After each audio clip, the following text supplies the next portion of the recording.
चलो देखते हैं क्वेश्चन नंबर 14। रीड करो। सिर्फ पढ़ने में थोड़ा सा कॉम्प्लेक्स है ये। बेसिकली इंडक्टर को लेकर के इंड्यूस्ड करंट का क्वेश्चन है। Third is law of electromagnetic induction का, कि हम लोग कैसे डायरेक्शन ऑफ करंट कैसे बताएंगे। लेंस लॉ ये सारा यूज होगा अपने को। ठीक है, पढ़ लिया होगा। अच्छा, पहले क्वेश्चन हम समझाते हैं आपको क्या कह रहा है। बोल रहा 3 कॉइल्स, ठीक है, बहुत क्लोजली रखी हुई हैं और तीनों का एक्सिस एक ही एक्सिस है, C1 C2 C3। बोल दिया C1 में जो करंट बह रहा है एंटी क्लॉकवाइज और C3 में जो करंट बह रहा है वो क्लॉकवाइज बह रहा है। अब एक चीज याद रखना है कि एक बार अगर कोई जगह चूज कर लिया, जीरो चूज कर लिया, कोऑर्डिनेट जीरो चूज कर लिया, 0,0 चूज कर लिया, t बराबर 0 चूज कर लिया, एक पोजीशन चूज कर लिया किसी भी क्वेश्चन में, तो आपको क्या करना पड़ेगा, उस प्रॉब्लम के लिए आपको उस जगह को फिक्स कर देना पड़ेगा। तो आप हम फिक्स करेंगे। हम देखिए ऐसे हम खड़े हुए हैं, ऐसे एकदम सामने खड़े हुए हैं, ऐसे करके C1 C2 C3 मेरे एकदम सामने है, C3 C2 C1 ऐसे। C1 में कैसे जा रहा है, एंटी क्लॉकवाइज, तो मेरे लिए क्लॉक ऐसे घूमेगा, एंटी क्लॉकवाइज ऐसे हो जाएगा, ऐसे जा रहा है करंट, करंट ऐसे जा रहा है। अगर करंट ऐसे जा रहा है तो मैग्नेटिक फील्ड किधर होगा, इधर, यही है एंटी क्लॉकवाइज। मैग्नेटिक फील्ड किधर होगा, मेरी तरफ। C1 के लिए मैग्नेटिक फील्ड मेरी तरफ हम मान लेते हैं B1। ठीक है, अब ये है एंटी क्लॉकवाइज तो ये हो जाएगा क्लॉकवाइज। C3 में करंट ऐसे जाएगा क्लॉकवाइज, C3 में क्लॉकवाइज, तो मैग्नेटिक फील्ड इधर, C3 का मैग्नेटिक फील्ड इधर मान लेते हैं B2।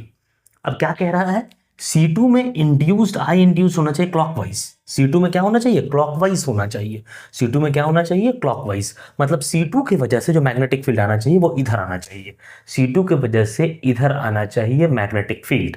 क्लॉकवाइज होगा तभी ना, इंड्यूस्ड होगा नहीं, ये सॉरी सॉरी सॉरी सॉरी गलती हो गया ना, ये क्लॉक थोड़ी, ये तो एंटी क्लॉक, ये ऐसे ऐसे इधर होना चाहिए। मतलब C2 का जो इंड्यूस होना चाहिए मैग्नेटिक फील्ड वो इधर होना चाहिए।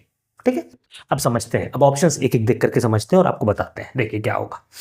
पहला बोल रहा है C1 and C3 moves with एक। अब ये कब होगा, मैग्नेटिक फील्ड इधर कब आएगा, कब मैग्नेटिक फील्ड इधर तब आएगा लेंस लॉ के एतबार से। इसका मैग्नेटिक फील्ड इधर, इसका मैग्नेटिक फील्ड इधर, तो लेंस लॉ कहता है कि करंट उस डायरेक्शन में बहेगा कि वो उसको ही मारना चाहेगा जिसने उसको पैदा किया।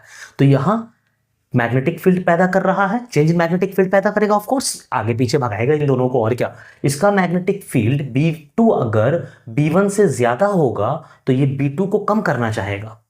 ठीक है, लेकिन यहां तो दिख रहा है कि B2 को बढ़ा रहा है, B2 के डायरेक्शन में है। तो मतलब यह है कि B1 को B2 से कम होना पड़ेगा, सॉरी B1 को B2 से ज्यादा होना पड़ेगा। अगर B1 ज्यादा होगा B2 से तभी ना वो उसको अपोज करेगा, तभी तो उसको अपोज करेगा, चेंज को अपोज करता है। तो अगर B1 बड़ा होगा B2 से तभी B मेरा इस डायरेक्शन में आएगा, मतलब मैग्नेटिक फील्ड मेरी इस डायरेक्शन में आएगी तो उसको क्या करना चाहेगा, घटाना चाहेगा, तो इधर आ जाएगा। अगर B2 बड़ा हो जाएगा B1 से, B2 बड़ा हो गया B1 से, कहने का मतलब समझ में आ रहा है, इस डायरेक्शन में मैग्नेटिक फील्ड आ गई है और अगर इसमें भी मैग्नेटिक फील्ड इसी डायरेक्शन में आ गई तो वो सपोर्ट कर रहा है, तो अंदर मैग्नेटिक फील्ड इस डायरेक्शन में आएगी तभी ना अपोज करेगा। तो इसलिए B1 को बड़ा होना पड़ेगा B2 से। अब समझते हैं कब ये होगा, ऑप्शंस चेक करेंगे। ऑप्शंस चेक करेंगे, पहला option C1 and C3 moves with equal speed towards C2। अगर C1 इसके तरफ और इसके तरफ इक्वल स्पीड से आएगा तो मैग्नेटिक फील्ड का तो कोई इफेक्ट ही नहीं पड़ेगा, कोई चेंज ही नहीं पड़ेगा, मैग्नेटिक फील्ड चेंज ही नहीं करेगी। और अगर C1 moves away from C2 and C3 moves towards C2, अगर C1 अवे चला जाए, इसके इधर चला जाएगा, तो इसके अंदर जो मैग्नेटिक फील्ड होगी वो क्या करेगी, घटेगी। इधर जो मैग्नेटिक फील्ड होगी B1 वो घटेगी और ये नजदीक आएगा तो B2 क्या होगी, बढ़ेगी। लेकिन हमको क्या चाहिए, B2 लेस देन B1 चाहिए, मतलब दूसरा ऑप्शन भी गलत है। तीसरा option C1 moves towards C2 and C3 moves away from C2। C1 अगर C2 के तरफ आएगा, टुवर्ड्स C2 ये तरफ आएगा तो B1 बढ़ेगा, and C3 moves away from C2, ये अगर दूर जाएगा तो B2 घटेगा, तो B2 लेस देन B1। मतलब ऑप्शन नंबर सी हमको ऐसा लग रहा है कि वो करेक्ट है। डी को भी देख लेते हैं, डी भी देख, 3 नंबर सी हो या 3 नंबर हो, वही ए बी सी या 1 2 3 लिखो। C1 and C3 moves with equal speed away from C2। अगर ये इक्वल स्पीड से जाए और ये इक्वल स्पीड से जाए तो जिस स्पीड से B1 घटेगा उसी स्पीड से B2 भी घटेगा। तो तो कोई फायदा होगा नहीं, हमको तो B1 को B2 से बड़ा रखना है, इसमें हम बता नहीं पाएंगे कौन बड़ा है कौन छोटा है। इसलिए जब C1 C2 के नज़दीक आएगा तो B1 इंक्रीज करेगा, और C3 C2 के अपोजिट जाएगा तो B2 डिक्रीज करेगा। और हमको पता है कि B1 को बड़ा होना चाहिए B2 से। हमने लेंस लॉ लगा करके ये बता दिया है कि मैग्नेटिक फील्ड इसके अंदर इस डायरेक्शन में तभी होगा जब B1 जो है वो बड़ा होगा B2 से, अकॉर्डिंग टू लेंस लॉ।